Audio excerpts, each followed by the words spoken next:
ആലഫ് സോപ്സിൻ്റെ പുതിയൊരു എപ്പിസോഡിലേക്ക് എല്ലാവർക്കും സ്വാഗതം. ഇന്ന് നമ്മൾ ഡിസ്കസ് ചെയ്യാൻ പോകുന്നത് നമ്മുടെ നാട്ടിലൊക്കെ ധാരാളമായി കാണപ്പെടുന്ന പൂന്തേൻ വള്ളിയെക്കുറിച്ചിട്ടാണ്. ഇതിനെ കോറൽ വൈൻ എന്നും ക്യൂൻസ് റത്ത് എന്നെല്ലാം പല പേരിൽ അറിയപ്പെടുന്നുണ്ട്. പ്രാചീന കാലം മുതൽക്കേ ഈ ഒരു സസ്യത്തിനെ വളർത്തുന്നത് ഒരു ഓർണമെൻ്റൽ പ്ലാന്റ് ആയിട്ടും അതുപോലെ തന്നെ തേനിൻ്റെ ഉൽപ്പാദനത്തിന് വേണ്ടിയിട്ടുമാണ്. ലോകത്തിൻ്റെ പല ഭാഗങ്ങളിലും ഈ സസ്യത്തിൻ്റെ പൂവും ഇലയും എല്ലാം തന്നെ പലതരത്തിലുള്ള ഭക്ഷണങ്ങളിൽ ഉൾപ്പെടുത്തുന്നുണ്ട്. തായ്ലൻഡിലാണെങ്കിൽ ഈ സസ്യത്തിൻ്റെ ഇലയും പൂവും എല്ലാം ന്യൂഡിൽസിലും അതുപോലെ പൂക്കൾ ഓംലെറ്റിലെല്ലാം തന്നെ ഉപയോഗിച്ച് വരുന്നുണ്ട്. ഈ സസ്യം ഉപയോഗിച്ചുണ്ടാക്കുന്ന ചായ തൊണ്ടയിലുണ്ടാകുന്ന ബുദ്ധിമുട്ടിനും അതുപോലെ ചുമയ്ക്കെല്ലാം തന്നെ ഉപയോഗിച്ച് വരുന്നുണ്ട്.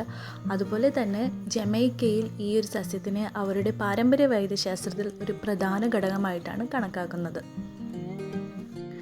ഈ സസ്യത്തിൻ്റെ പല ഭാഗങ്ങളിലും ഔഷധ ഗുണങ്ങൾ അടങ്ങിയിട്ടുണ്ട് എന്ന് പല പഠനങ്ങളും തെളിയിച്ചിട്ടുണ്ട്.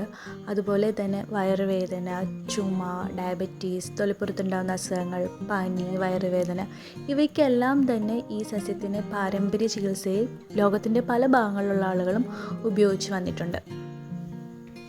മൂത്രാശയ സംബന്ധമായിട്ടുള്ള അസുഖങ്ങൾക്കും ബ്ലഡ് പ്രഷർ കുറവിനും ഡയബറ്റീസിനെല്ലാം തന്നെ ഇതിൻ്റെ ഇലകൾ ഉത്തമമാണ്.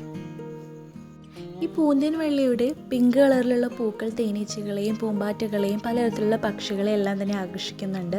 ഇത് പ്രകൃതിയുടെ ആവാസ വ്യവസ്ഥയെയും പരാഗണത്തെയും എല്ലാം തന്നെ വളരെയധികം സ്വാധീനിക്കുന്നുണ്ട്. മെക്സിക്കൻ ചരിത്രത്തിലും അവരുടെ പാരമ്പര്യത്തിലെല്ലാം തന്നെ ഈ ഒരു സസ്യത്തിന് ഒരു പ്രധാന പങ്കുണ്ട്. അവരുടെ നാടോടി കഥകളിലെല്ലാം തന്നെ ഈ ഒരു സസ്യത്തിനെ ലവും റൊമാൻസ് എല്ലാമായിട്ടാണ് ബന്ധപ്പെടുത്തിയിരിക്കുന്നത്.